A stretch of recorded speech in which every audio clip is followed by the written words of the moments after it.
Il s'agit du ministre Grégoire Owona. Il a fait une réaction qui enflamme la toile. Il menace ceux qu'il considère comme les ennemis de la CAN. Après l'édition de 1972, le Cameroun s'apprête à accueillir pour la deuxième fois une Coupe d'Afrique des Nations.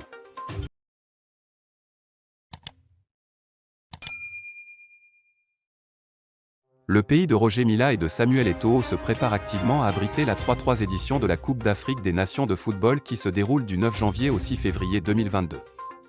Les autorités du pays, en premier lieu le président de la République, veut faire de cette compétition une grande messe continentale réussie.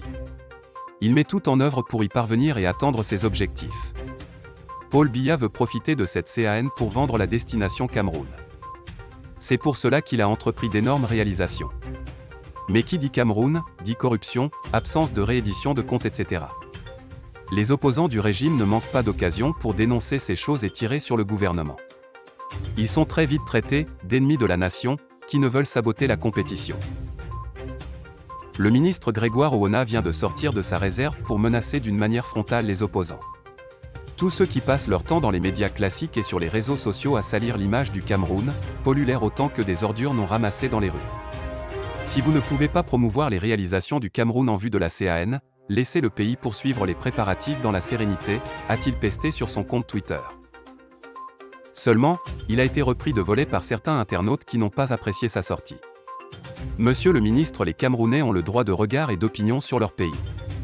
Il est de votre responsabilité de leur fournir des éléments orduriers ou sains, a répliqué un internaute. Excellence, est-ce que la vie va s'arrêter au Cameroun après la CAN? Est-ce qu'il est interdit de faire un constat sur une situation gravissime sous le prétexte que le Cameroun accueille la CAN? Sérieusement, a ajouté un autre. Donc avec l'arrivée de la CAN, les Camerounais doivent souffrir dans l'anonymat. Une canne que vous avez sucée fatiguée, il n'y a point de plus salissant que la cruelle tyrannie que l'on exerce à l'ombre des lois et avec les couleurs de la justice. Votre pensée est égoïste, aimère le ministre.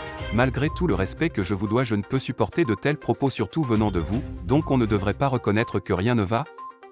Les ordures, les routes en piteux état, la feu cafou, Ouar, pourquoi vous faites ça, peut-on lire entre autres dans les commentaires.